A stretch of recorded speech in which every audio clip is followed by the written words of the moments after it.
Peace and love, y'all. It's been a minute, but I am back with some amazing content. This time, it's raw plant-based food, but it is delicious. I've been on this journey for about 2 months now. So I'm just going to go ahead and give y'all the rundown real quick. So you're going to need a spring form pan. Go ahead and line it with your parchment paper and cut it evenly around the edges so your pan is clean. On the side there, you see my ingredients. So that's coconut milk, and it's turned upside down for a reason. So you want to use the coconut fat from the milk. So you place your coconut in the fridge overnight, and it forms a thick consistency because the milk separates. So I have my walnuts, which was 1/3, and then pecans, which was 2/3, but I used my 1/3 cup twice. Then I use 1/4 cup of coconut chunks, and I blended that in the Vitamix. You are going to need a high-speed blender, and I have dates, as you can see. Make sure that you take the seeds outside of the dates if they are not already pitted, and then you're going to blend that for about 1 to 2 minutes. Stir it, make sure all the pieces get blended very well, and then you're going to take your base and you're going to spoon it, flatten it across the bottom of your spring form pan. Also, if you want it to have like a crust, like bring the filling up some more. Now we're going to start with the filling, which is our cashews that have been soaking overnight. You can soak them for 2.5 hours in really hot water or overnight, still in hot water. That is what I did. We are going to add to this mix the coconut fat. I turned my can upside down so that everything settled on that end when I opened it, which was the top. I added some coconut oil, 2 or 3 tablespoons. I am going to list all of the ingredients and the measurements in the description below.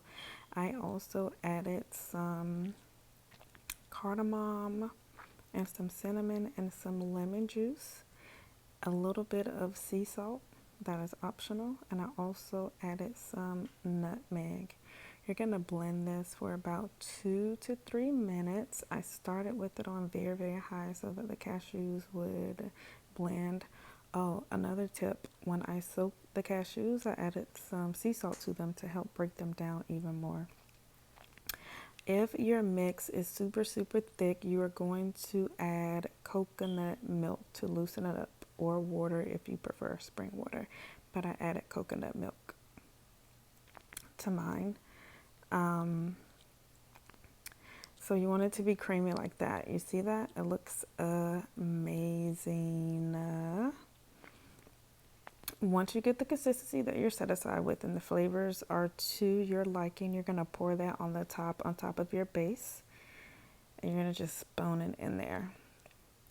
And then you're going to use whatever fruit. You're going to get your fruit and you're going to wash that off. You're going to put that in the blender with some maple syrup. I did a raspberry one a couple of weeks ago and it was so delicious. I did not taste this one, but Bae said it was really, really good. The best cheesecake I've ever made. So spearmint, you can use blueberries. Strawberries probably would be good. Get creative. But you see the consistency? Oh my gosh, both of them. So you're just gonna pour your blackberries over there, over the cheesecake filling, and cover it really, really well. And then you're gonna get some saran wrap and some foil, and you're going to cover it and place it in the freezer for at least 6 hours. We waited for about 5 hours and then tasted it. When I did eat the raspberry, it was about that time, and the inside was still soft and it was really creamy. So when you ate it together, it was like a creamy texture that just, it was just so delicious. But yeah, thank you for watching. Make sure you like, subscribe, and share. Leave us a comment. Let me know what other dessert you would like to see. You can make it fancy and add some powdered sugar, some mint, and some more blackberries. But it looks amazing, just simple and elegant. Yes. All right. Peace and love.